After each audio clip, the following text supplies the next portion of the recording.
Welcome back to the show.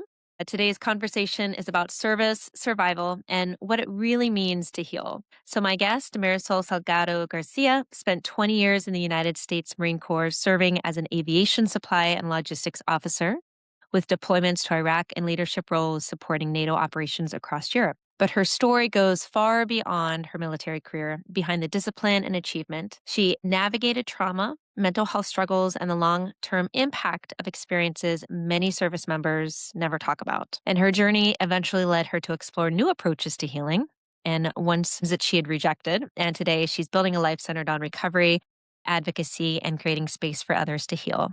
Marisol, I'm so glad that you're here. Thank you. Thanks for having me. So I'd love to start at the beginning. You were born in Mexico and raised in Texas. And what was your childhood like? Ooh, that of a gypsy. My parents, both born in Mexico as well, they immigrated several times into the US. So I moved around a lot from had the whatever age till 9, and sometimes I'd get left behind with my grandparents or with an aunt or an uncle while my parents would come to the US to work, and then they would come here for work for a year, and then we'd spend a year in Mexico together, and sometimes we'd come to the US together. Yeah, definitely moved a lot. Didn't make a whole lot of friendships growing up, so mostly a loner in school.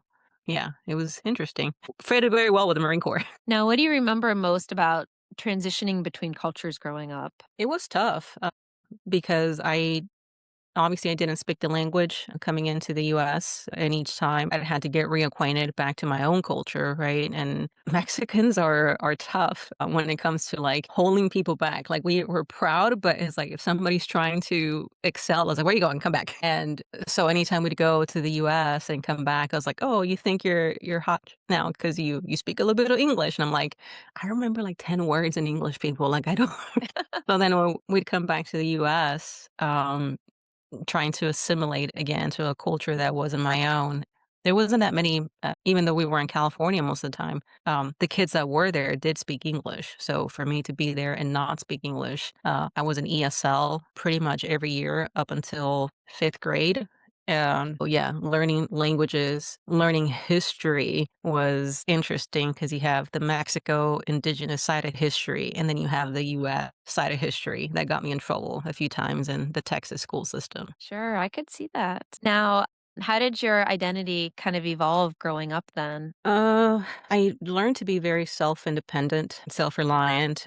My parents have been in the restaurant food service industry ever since I can remember. So it shaped a lot of my logistics mindset of running, helping my parents run a restaurant, both in our little hometown of Milwaukee, Chihuahua, Mexico. And as they were trying to make ends meet and make money and raise. At the time, it was just me, multiple jobs. So it taught me how to maneuver several things at one time, be an entrepreneur, if you may, at a very young age, but still didn't know much about saving, right? I was a kid and like I had money. I want to go buy candy.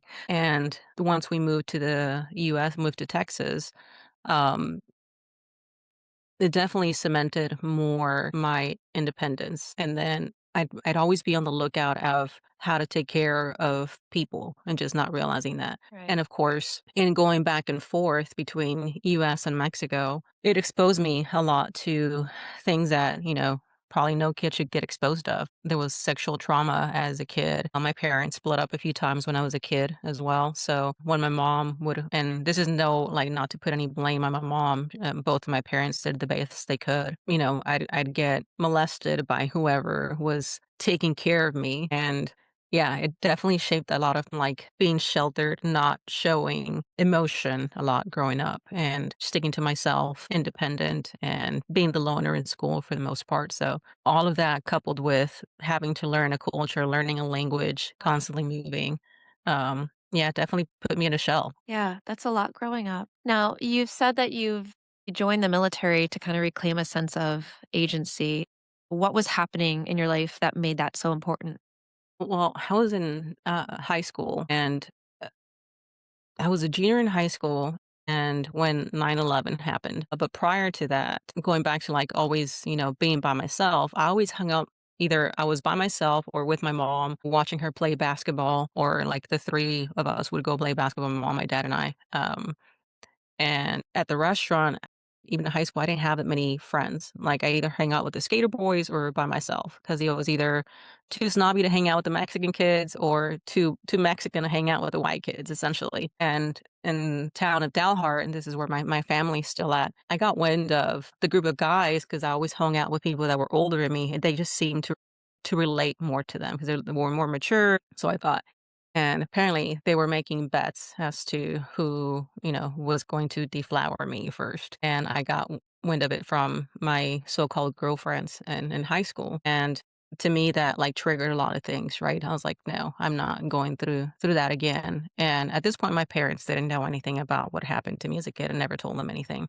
Then shortly after that, or during that time frame, is when 9/11 happened, and it felt like the next day all the recruiters were at our high school and we're like, holy crap, we're going to war. And as a kid, like, at least for me back then, the concept of war was so foreign. Like, you read it in books, you see it on the other side, it doesn't impact me. So once I learned about the Marines is the one that caught my eye, very, very well poised, dressed, the best looking uniform. And as I became friends with the Marine recruiter, he was telling me that, Marine Corps teaches self defense, and they had just started implementing the martial arts program. So, excuse me, I keyed into that. I was like, "Oh, self-defense, martial arts, cool. I'm not at least I'll know how to defend myself if I ever get exposed to something like this." And then the concept of, defending my family as well if we were to go to war. What would I do to protect my family?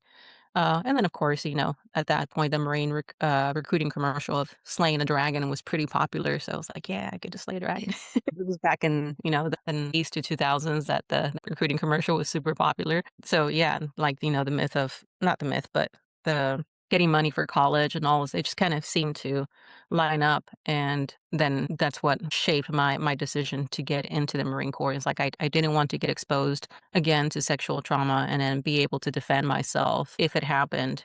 And I didn't want anything to happen to my family, right? And then coming back from a Mexican background, being in the US, it was kind of like a way to pay forward. I was very happy overall, everything that we had been able to accomplish in this nation that maybe we had not been able to accomplish in Mexico. Who knows? Coulda, shoulda, woulda. So it was a way to kind of pay forward. So it was a combination of things, but primarily from that event in my life, the sexual trauma that said, no way, Jose, I need to be able to fend for myself. In the Marine Corps, you get to shoot a bunch of cool stuff. Really priceless skills. Definitely. Yeah. Yeah, for sure. What were your expectations going into the military then? So you saw all these commercials and, it made sense to you, but what were your expectations?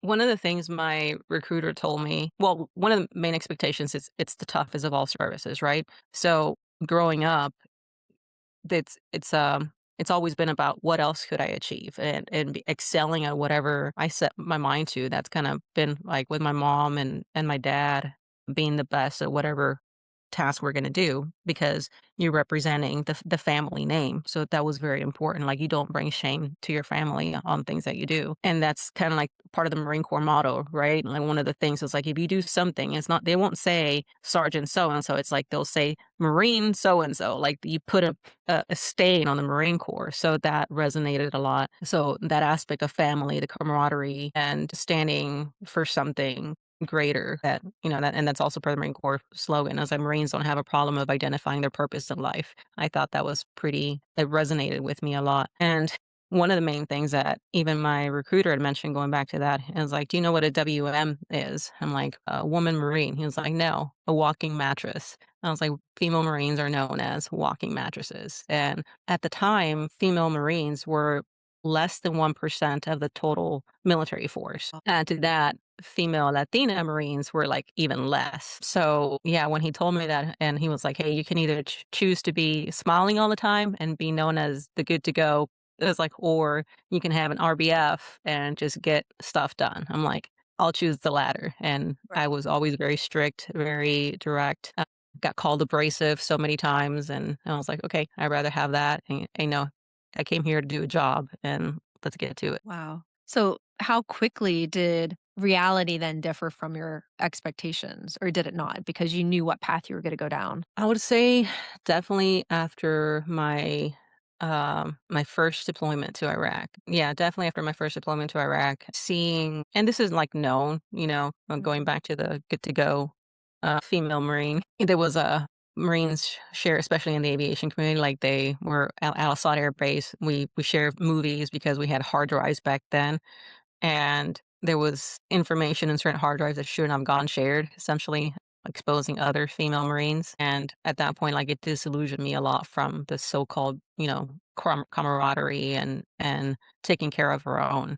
Both guiltily, both sides as guilty, right? Female Marine for having done what she did, and the rest of the male Marines for sharing it around, especially when we were in a deployed combat area. And then on my second deployment, experiencing sexual assault again while I was deployed on the bottom Richard, and I didn't report it because reporting it at that time essentially meant like you get blacklisted and you quickly become the black sheep of the command. You get sent to a different command. And I was seeing all that. I'm like, wait, we're not really taking care of our own. If anything, we're marginalizing anybody who reports something that's wrong. And as I served, I had the opportunity to serve with various countries, especially on my last duty station in NATO. Saw the same rhetoric from all other countries. Same issues, mental health issues, sexual assault issues. And I was like, wait, this is not just a US problem. This is a military worldwide problem. And yeah, so after my first deployment, this was back in 2005. So I joined in 2003. And by 2005, I was like,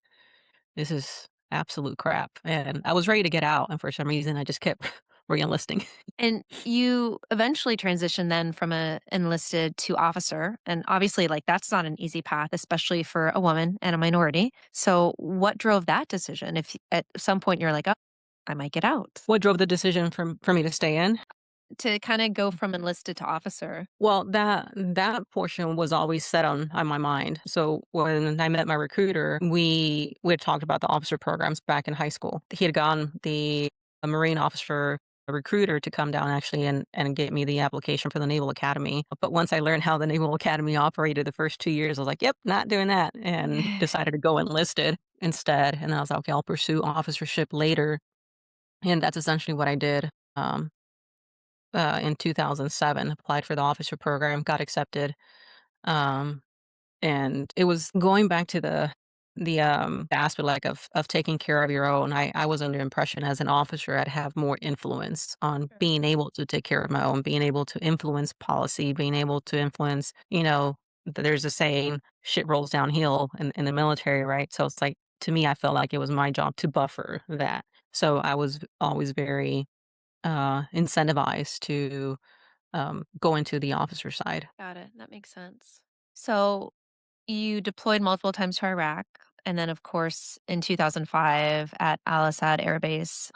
With that, what stands out from that deployment? Uh, I think it was the aspect of that not knowing whether I was gonna come home. We were even though, I was in the air wing side and compared to my boyfriend who was infantry, obviously I had a hell of a lot easier compared to any of our infantry guys. I know you talked to Scotty before and my job compared to him was cake. We also would get hit a lot in 2005, airstrikes continuously at the air base, and I was 19 going on 20, I believe, and we got hit pretty hard on July 1st. My birthday's 4th of July, and I was like, "Man, I'm not gonna make it to my 20th birthday."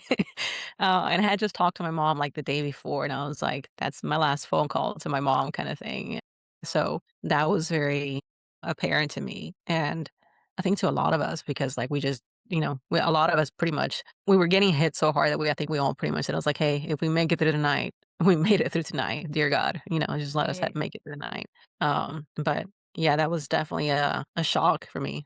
I'm getting teary-eyed, which is first. Yeah, it was, not something that like, you're going to a combat area, and all of us obviously volunteered, but then when you're in that position, you're just like, "This stuff is real, like, Yeah. this is not movies anymore, this is, like, strap on your flak jacket, put on your helmet, and pray for the best. Because especially in the air wing side, like, there's nothing for us to shoot back at. We're just, like, on a base getting mortared, and that's it, and just waiting for our aircraft to be able to launch, essentially. So, it's I hate to say this, but it's like, at least when you're in a combat and, our infantry guys, they're able to they know who to shoot back at. The rest of us are just kinda Sure. like, "Eh," you know? You're just We're just there. waiting for it to yeah, we're just here, like, we're just waiting for it to, like, either hit us or not hit us. Geez. So at that time, and it was probably limited, like, how did you process being in a combat zone at that stage? I didn't. It's, uh we're so prepared, and I've seen this in a few stories in the last, 6 months, especially with this, ibogaine movement.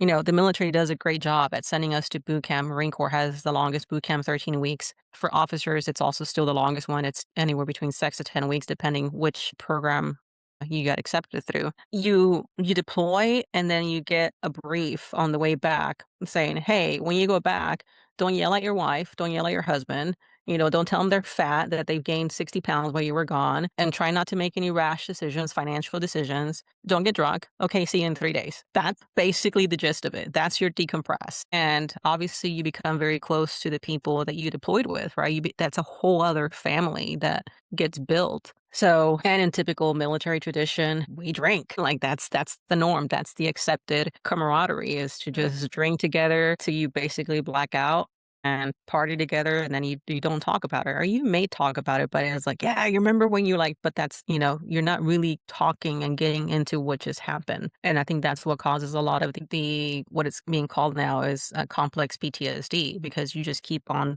putting that bottom and at the bottom of the sea bag, and never truly letting it process through your body and your mind and your heart as to what you just experienced. So coming back from my first deployment, my mom and I went down to Cancun, and this was way before like all the cartel stuff got really crazy. But we were driving a convertible. Anytime a car would get close to us, like I'd get jumpy. I was super alert. I was like holding my mom back and like not. I just didn't realize it until she told me, and she asked me, "Was like, are you okay?" And I'm like, "What do you mean?" I was like, "You have been, like, on guard this whole time." I'm like, "Yeah." I was Yeah. like, "I'm fine. Yeah, I'm fine." And again, this is on the aviation side. We're more protected, isolated from the real combat. So, talking to infantry troops, and they're living it day in, day out.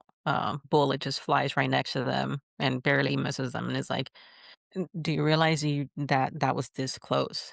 Yeah. Yeah, No I wonder. yeah, yeah, and military does their best, I think, in training us, but not in decompressing afterwards. That's still a huge gap. Man, are we good at PowerPoint presentations.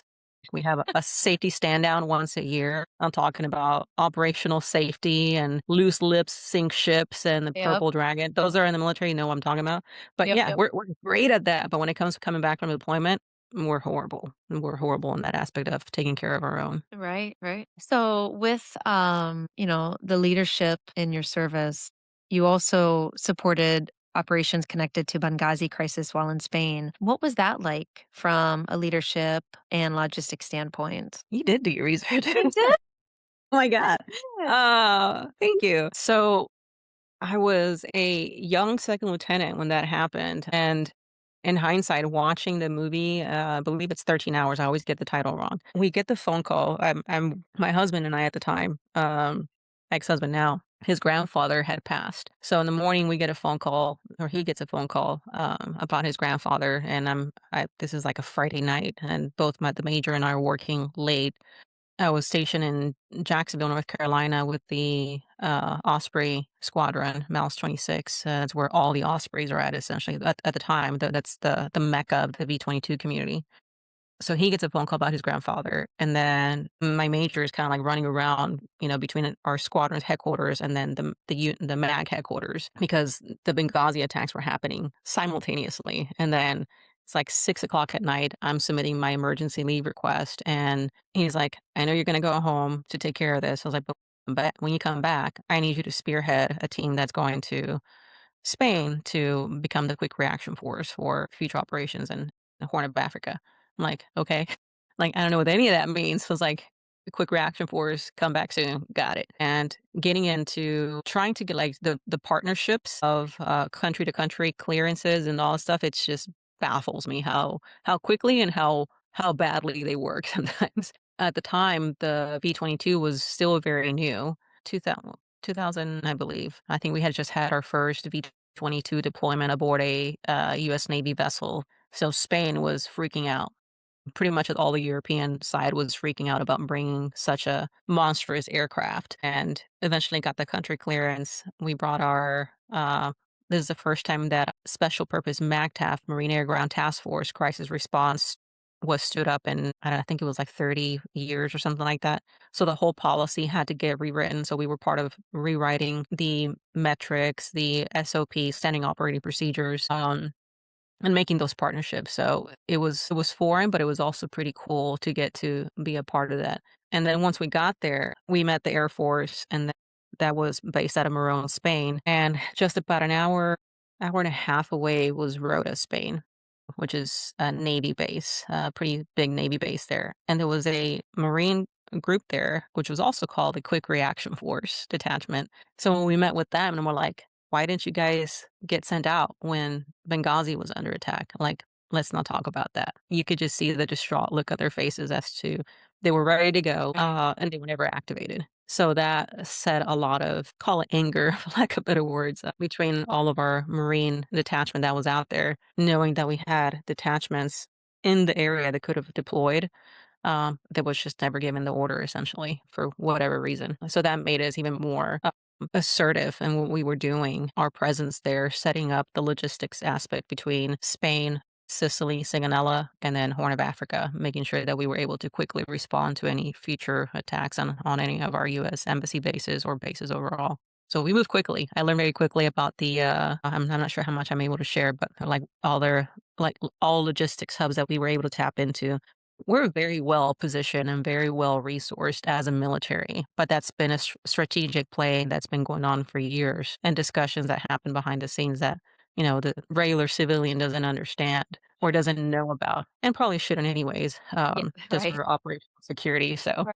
yeah, it Right. was a great experience, but it was very, very disheartening knowing that there were troops on the ground, teams that were ready to go, and they were just not giving the order. And Wow. then Benghazi attacks happened, or Wow.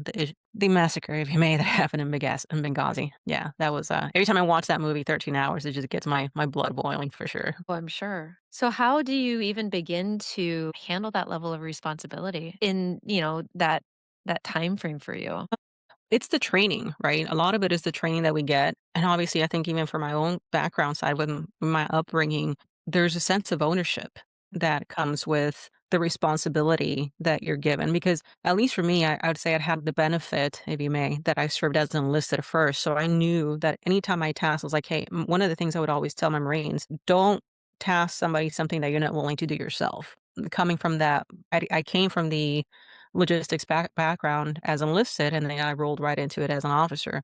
I'd I'd like to say that I adhere to that. I didn't task my Marines to do something that I wasn't willing to do myself. And then understanding what the commander's intent was, right? And then what did that mean in relation to the Marines that I was serving with? What partnerships between even our own Marine command, what levers needed to be pulled so that we could better operate and have synergy across without redundancy. You learn how to manage a lot of that as you're going up in the ranks, and then just by asking questions, right? I probably was intrusive at times because I would ask so many questions instead of just saying, yes, sir, and getting it done. I was like, no, I need to understand so that when you're not here and I need to make a decision, I know how to do it without having to say, mother, may I, every 5 seconds, having that Exactly. autonomy. And that, again, going back to the military, we are giving that. We are given a lot of autonomy and sometimes too much. So, especially for the ones that don't have a strong, supportive staff NCO, an enlisted advisor, if you may, that it can go wrong very quickly, especially for infantry units. But yeah, for me, I was able to capitalize on my time as enlisted, and the restaurant background from my family, always being ahead of the customer. So in logistics, you always have to be ahead of the customer, being prepared of like when of patterns of things, right? So how can you prepare for patterns of things of worldwide events? You really can't. but then you look at history to see what things are commonly needed. So with the Osprey community, I definitely enjoyed that because I was able to very quickly know that, hey, if we're going to Alaska, we're going to need this particular parts because the B-22 at X altitude has issues and freezes. So we need more of this. You learn how to mastermind very quickly. Yeah. At least that's what it felt for me. And it was fun. I Yeah. definitely enjoyed it. That's cool. From the outside, I mean, obviously your career was incredible and looks incredible and very accomplished. But of course, you've been open to the fact that, internally things were a little bit harder. And of course, you said that when the convertible with your mom noticing what was going on beneath the surface.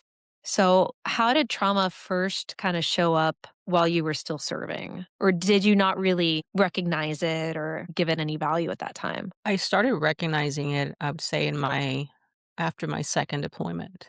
The way I'd wake up and just feel anxiety and like this heaviness in my body. But because nobody talked about it, I just assumed it was like, hey, it's just me, Sure. right?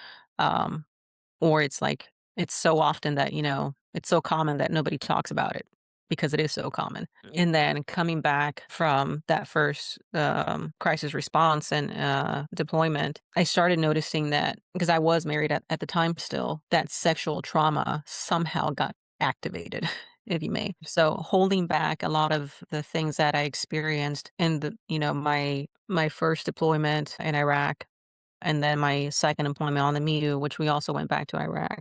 And then the annoyance of seeing that, we didn't respond quickly enough to something that we could have saved people's lives. The response and delay in action and that we didn't protect something or someone was starting to trigger because that felt familiar. I was like, I knew what it felt like not to feel unprotected. And there was a time with my ex-husband, we got into an argument, um, and it had to do over sex. And I was like, look, I can't, like, I don't feel right. Things that you're wanting from me, I just can't do them because they feel immoral. They feel wrong. They feel, uh, disgusting to me, and I'd feel disgusted with myself.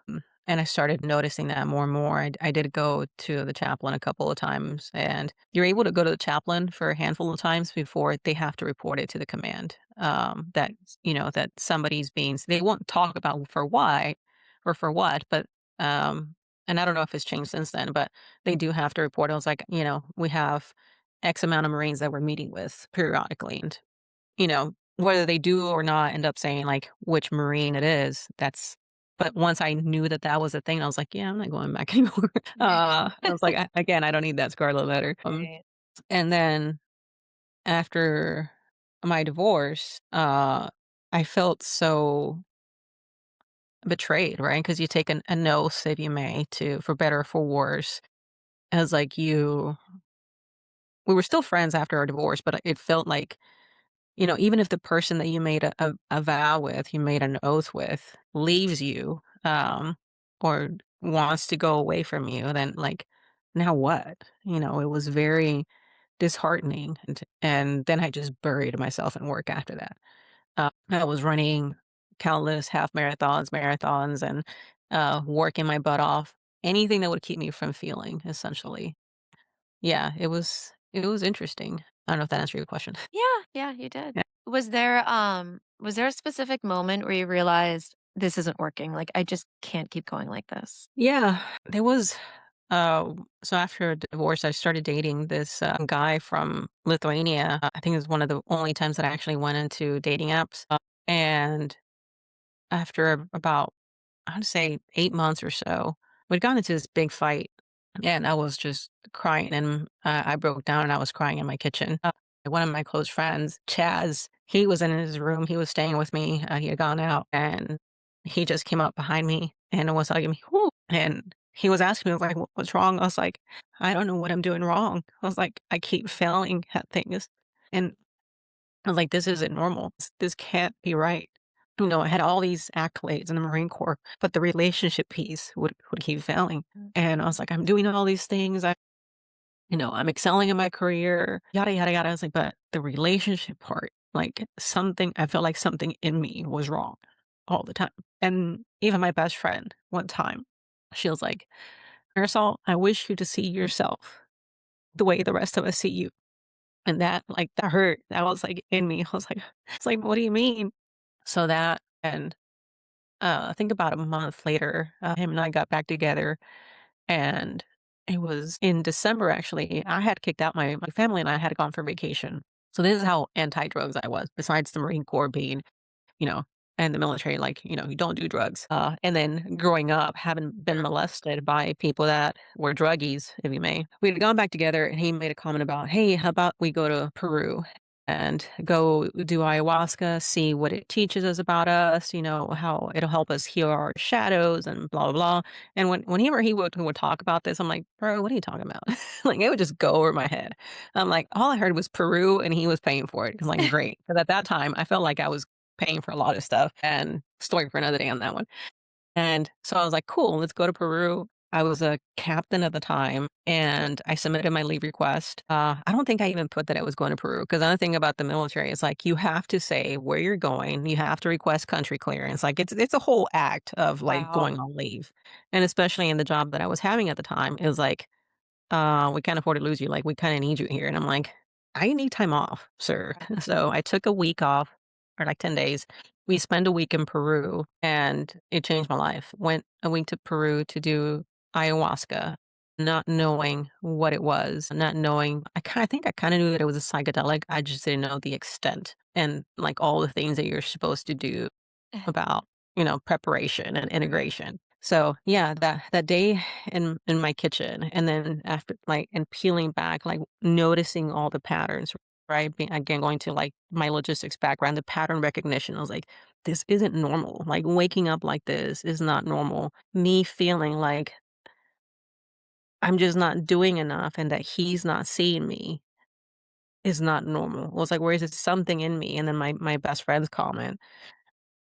It was all, like, all the catalysts, like, leading me up to going to Peru and sitting with ayahuasca, so, Did you it was have intense. any expectations or do any research with before the ayahuasca, or did you just jump in? Yeah, I went hopefully I don't get in trouble for this, the marathon to say I went full retard, I went for the whole thing, like, I didn't know anything about it. 0 research because he was coordinating the trip, so it's Uh-huh. like, okay, he's done the brains, like, genetic scientist background, studying in Cambridge, super smart entrepreneur, so I was like, "Okay," I'm sure he knows what this is about, and, I went with it, and when we got there, um as we're flying to Peru, mind you, it was in June, which was like wintertime, early winter for them. So we didn't even research that. Showed up completely with the wrong attire. It was cold.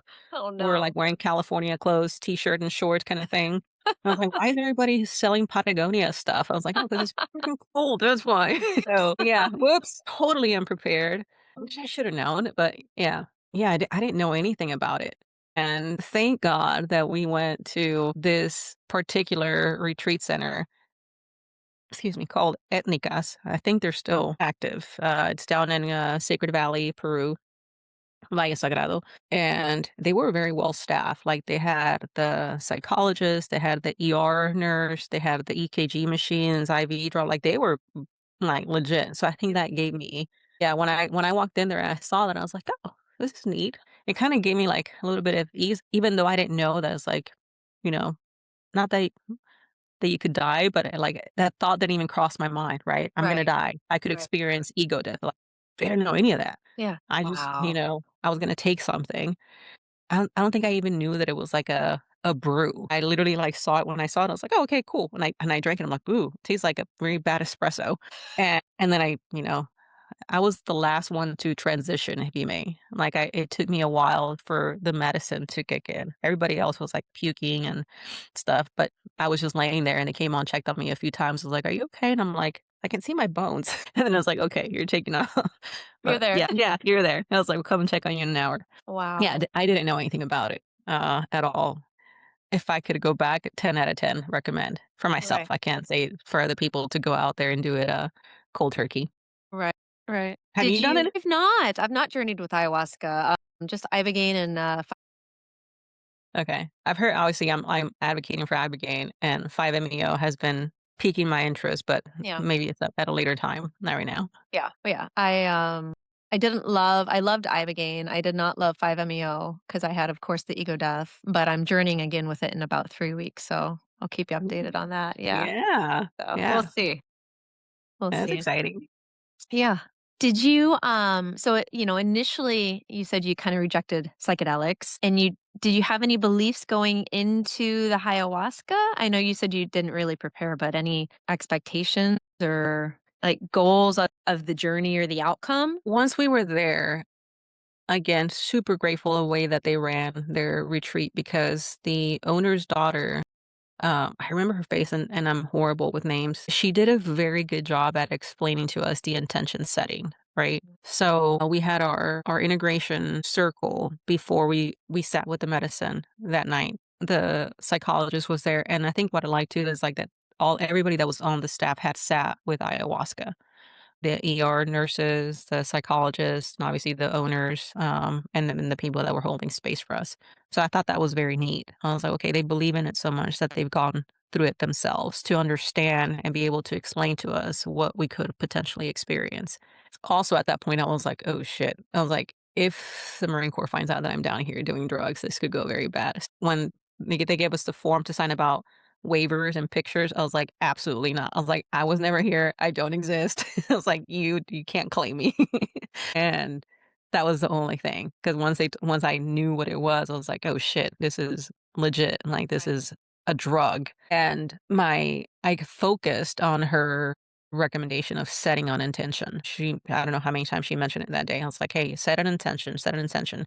I was like, "And at the end of the day, the medicine's gonna go her way that she chooses to go." And I'm like, "What does that mean?" Like, "The medicine will choose." I was like, "Then why am I setting an intention?" And so I wrote it down in this little notebook that they gave us there, and I went back to my own thing of like, "I don't want to feel like this anymore. I don't want to feel unworthy anymore. I don't want to carry this sexual trauma," even though I didn't say it, that was, like, in me, right? Like, saying I was like, "I want to be free from this." So what I wrote down in my intention was, "Help me heal," or "Help show me who I am so that I can heal. Help me heal so that I can heal others." That was my intention after the first night. Out of the th So we paid, or he paid for a week retreat, which included 3 ceremonies. I only did the first one, and that was enough for me. It changed my life 180, and I'd do it again in a heartbeat. Yeah. After I came back from that, I was like, "Man," and I'm sure you heard this before, it's like once you been through it, you're like, "People need to know about that." And, like, how can you explain to people what you just experienced? All the beauty and the magnificence of everything and anything, and then knowing that all of that is within you already. So, I came out of the Mallorca, and I sat outside, and it felt like all of the beginning of the Star Wars movie where you see all the stars? It felt like they were all zooming past me, and I was just sitting out there, and I don't know if I'm drooling or what's going on," but yeah, I was just looking around, sitting on this rocking chair, and I was just crying, but it was, like, not anger tears. I was just so happy the Right. entire time, and then I could hear, like, this river roaring next to me, an eagle. I clearly saw the Andes Mountains, and then at some point, I felt like I was flying through them. And I went back and I was like, "Show me who I am so that I can heal." And I was like, "This is what you're showing me?" I was like, "You're funny." And I started bawling again. I was like, "Oh my god." So then I went back to my friend's uh, comment, like, "If you'd only see how we see you." I was like, "Man." And yeah, I was so, so, so happy after that. I was like, just one sitting with ayahuasca changed my life. 'Cause that was also, but, like, borderline suicidal, like, so many I was working in Coronado at the time, Coronado Island, and I'm not sure you're familiar, there's that big bridge in San Diego where the ships go under. So many times I thought of driving off that sucker. I was like, "You know what?" I was like, I'm done feeling like this." Like, and my only anchor was my mom. I was like, I just couldn't do that to her because I started learning about generational trauma, right? I was like, Right. "If I do this, like, I don't know that my mom would recover from this." So I was like, I can't do this." Is like one of the most selfish acts, if you may. Sure. So I was like, I need help." And that's the 3 hardest words for anybody to say, "I need help." You think it's "I love you," but no, it's "I need help." freaking hard to say. Especially But somebody so strong and used to helping others and leading others. I feel like that's especially challenging to say. yeah, because like asking for help is a sign of weakness or incompetence, right? And then especially the Marine Corps, you don't want to show that because now like your peers see that, right? Right. And it's a competitive atmosphere in the Marine Corps. You're competing for jobs, you're competing for the next duty station nonstop. And although we want to say there's a lot of camaraderie, there's truth be told, there's also a lot of backstabbing because people are competing for jobs and excelling in their career and trying to stay in. Not to say that my best friends didn't come from the Marine Corps and my time in the service, but I also didn't work with any of them. So there's that. I deployed with them, but I never directly worked with any of them. Minus one, he was actually my career monitor. He's part of the big reason why I ended up in Sicily as my last duty station. Hi, Freddie. Yes, it's a love and like you can talk crap about the military amongst military people. Like we'll trash talk each other like nobody's business. But the minute somebody else tries to trash talk us, it's like, what are you doing? You're not part of the cool club. Yeah. And yeah, it's highly competitive. That was one of the things too coming out of ayahuasca is like all of this need for competition. I let it go. I was like, look, you can think of me what you want. I am just choosing happiness here out. And the bad part of that, bad part, if you may, that I didn't know about integration, right? So a lot of the things that I experienced, seeing the whole mountain, the river, all of the eagle, all of these things, they mean something in in spirituality, academia, if you may. And it took me a couple of years to understand that, what I was seeing was the balance of masculine and feminine, how that was part of my huge problem in my relationships. Excuse me. Every time my relationship was going well, I was ready to give the middle finger to the Marine Corps and be like, I'm getting out. Like, this is my last duty station and I'm not waiting to retirement, I'm getting out. But the minute my relationship would start not going so well, I would hang on to the Marine Corps, you know, poddle, hang on to dear life. Like it was the only thing. And it was like my desire for that masculine entity to protect me, essentially. That was all the subconscious stuff that was going on within me that I didn't understand for a very long time, even after having sat with ayahuasca. So I had to learn how to discern a lot of that stuff on my own through research. And that's why, like, as they're doing, the EO was signed, but as they're doing all of this stuff, I really, really hope, and I think that's where all of us are trying to do is like ensure that they're including the integration piece because like it goes into your brain, your subconscious, and it just like peels the lid up, and it's like you take a peek and I'm like, okay, cool, you can't Mhm. put it back down. Like Mm-mm. it's like Mm. the veil has been lifted, and now it's like, okay, what do I do with all this information? How do I integrate all of this? So it took me some time. And then COVID happened, and I reverted back to like drinking again because there was nothing else to do, and we were working from home. Okay. So if you don't integrate properly, I could say that, yeah, there could be potential for reverting back. That's why, like, I find it hard to understand people that go and do, 20, 30 ceremonies. Like, dude, what are you doing? Did you integrate, what you learned the last time? Like, Right. there's work that you have to do as well. It's not just on the medicine. Like, the medicine's showing you pathways and doorways, but it's up to you to incorporate all those things. Yeah. So whether it was on that email that he got before we got to Peru or not, I don't know. Like, because we never talked about it. So, and then we split up a few years later. So, yeah, who knows? So did you have any integration after ayahuasca then?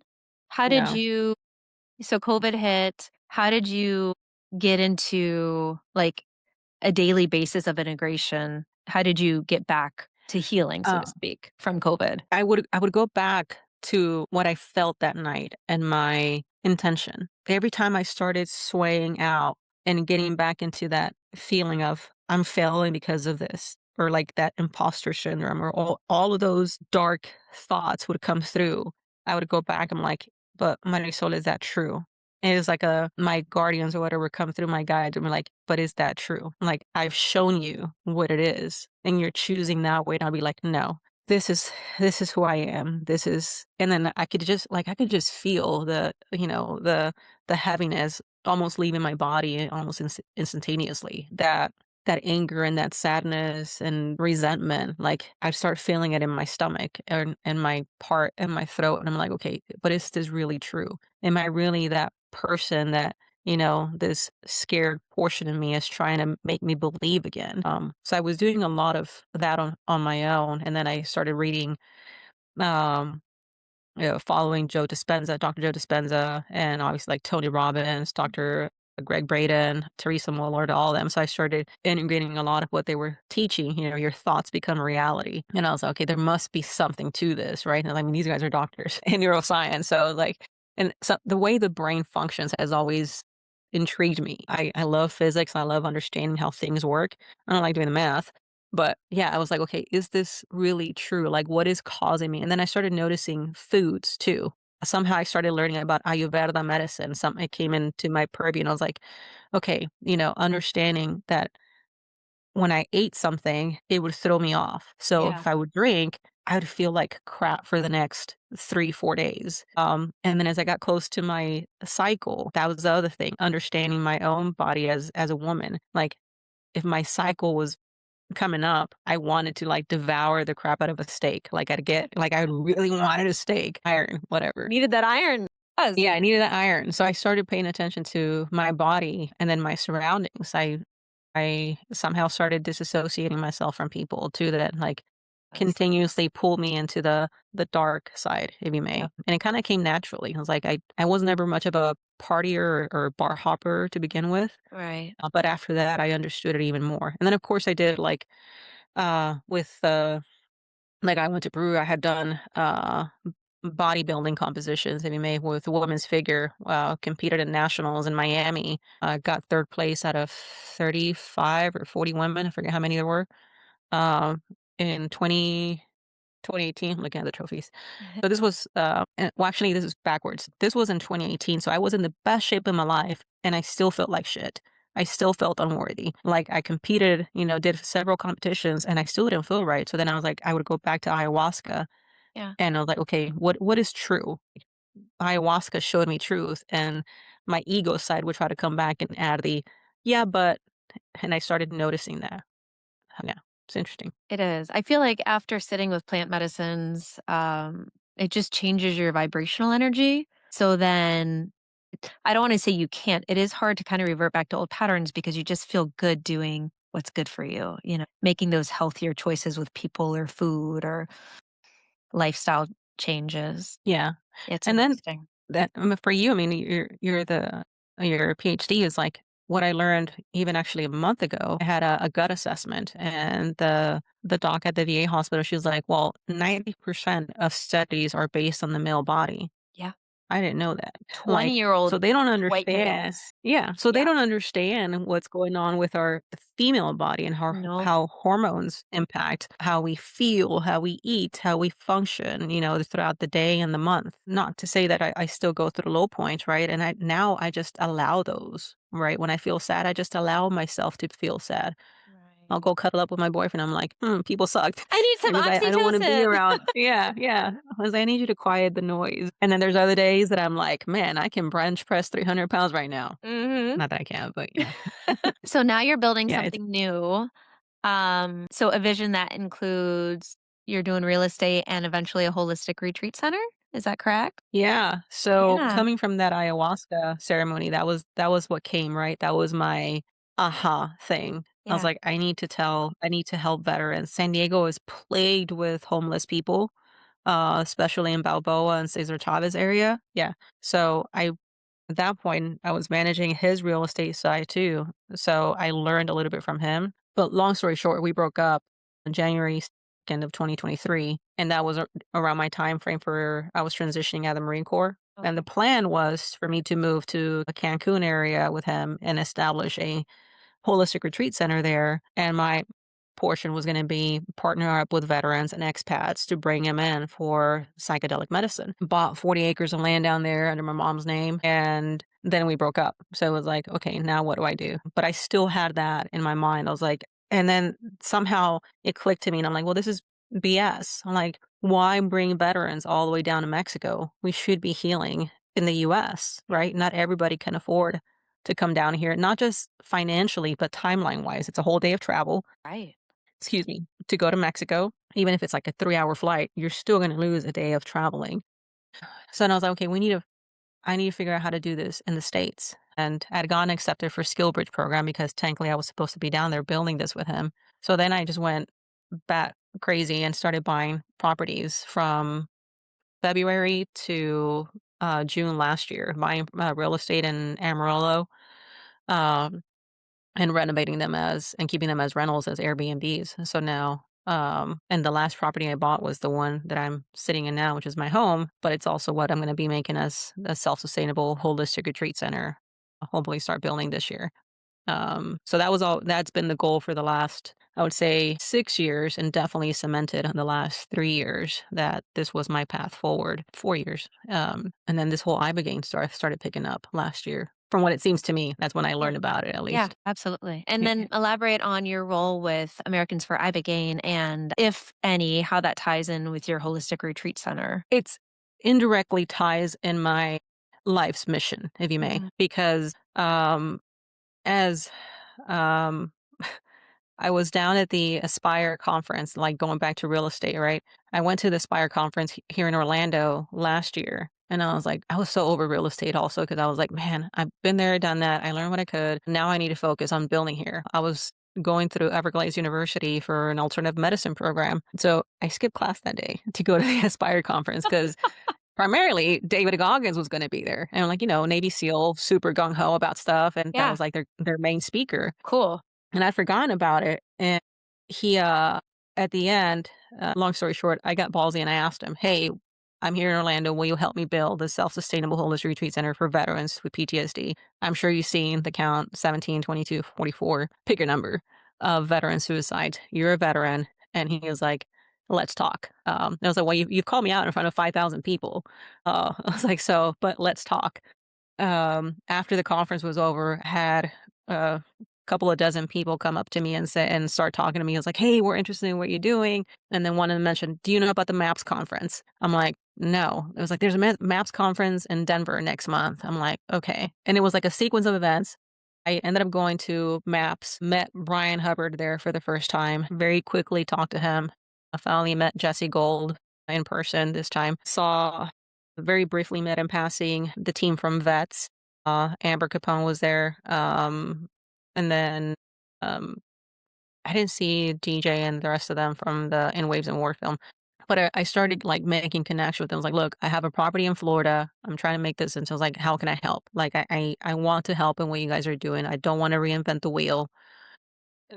Nothing really came out of it. Then I went to the Vets Gala in November last year and basically cornered Brian. I'm like, "Look, I'm tired of the rhetoric of Mexicans are rapists, are murderers, are criminals. I was born in Mexico, raised in Texas, joined the Marine Corps, did 20 years as enlisted an officer. And as you've been saying, I was like, I think it's BS that our veterans are having to go to Mexico or other countries to heal. And as an immigrant, I also take this personal. I was like, because, I am a veteran and I also had to go to another country to heal. And I was like, how do I help from Florida, essentially? And then a month later I became an ambassador with Americans for Ibogaine, essentially from that conversation. And the team is great. It's a combination of veterans, first responders, a couple athletes. You got Robert Gallery, huge guy, and the mission with them has been the advancement for the safe and medical access of ibogaine. And I became the founder of Florida for ibogaine here in the state. But I put Phoenix Rising on the back burner because going back to the safe, affordable access, and Sure. up until the executive order, the only way you could do any of the plant or animal medicines, ibogaine, ayahuasca, 5-MeO, bufo, hop, all of them, was through clinical trials, which didn't exist, or Religious Freedom Reformation Act. Yeah. And through that same MAPS conference, I learned of Justin Laprie. Hi, Justin, who's the founder of the Illuminating Collective. It's an entheogenic church down in Austin, and did ayahuasca with him back in September as a sacrament. And he runs a phenomenal program with the therapy before the dieta, the diet that you're supposed to conduct before you sit with ayahuasca, and then the integration calls afterwards. So I was deeply admirable. Is that the right word? What he does is pretty like admirable.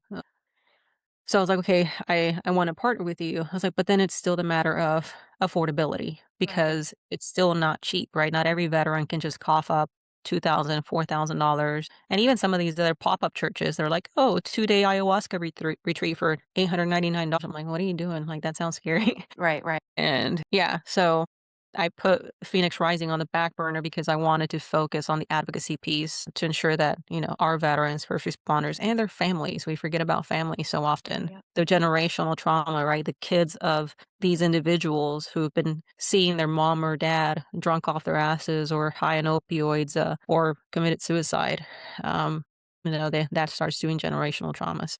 With that in mind, that's why I decided to partner with Americans for Ibogaine. Love that.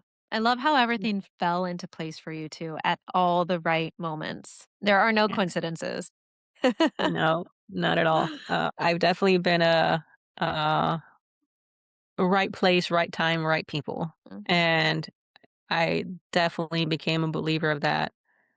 I knew of it from ayahuasca back in 2019, and then over the years, I've definitely become like I was at NATO doing a building. My final duty when I was in NATO was to inspect a government contract, the building of how that inspect how that building had been delivered to NATO. I'm like, "Why the hell am I inspecting this? I'm a logistics officer for aviation. Like, why am I inspecting a building?" I was pissed.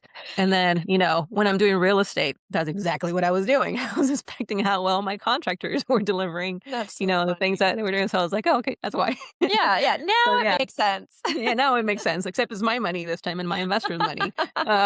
Yeah. It's not billions of dollars, but yeah, it's still, money. So yeah, things have been falling very sequentially with the right place, right time, right people. And the right people have been coming along to give us the platforms to continue this advocacy. And I flew down to Oklahoma. We were sitting down for dinner. Nate Morgan's, Michelle Driver, Brian Hubbard, and myself. I was like, man, how cool would it be if Joe actually calls POTUS and we just get an executive order? I'm like, how awesome would that be? And then following week, announcement from CBS. We're like super excited. I was like, oh my God. I was trying not to shout in bed because my boyfriend was still asleep, but I was super excited. Oh my God. It happened. Wild.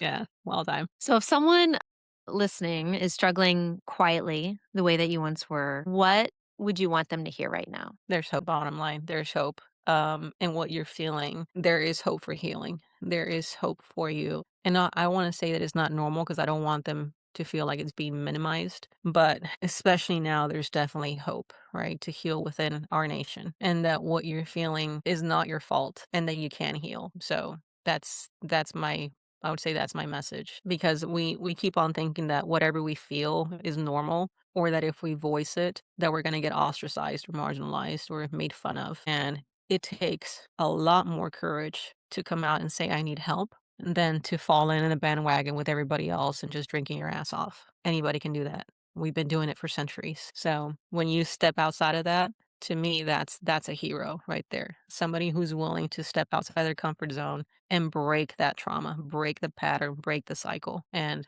there is hope to heal. Marisol, thank you so much for your honesty and for sharing your story in such a real way that I think a lot of our listeners can connect to. So I Thank you. think conversations like this matter more than ever, not just for veterans, but for anyone trying to find a path through something difficult. And if you found this episode meaningful, share it with someone who might need help. And thank you for listening. And we'll see you next time.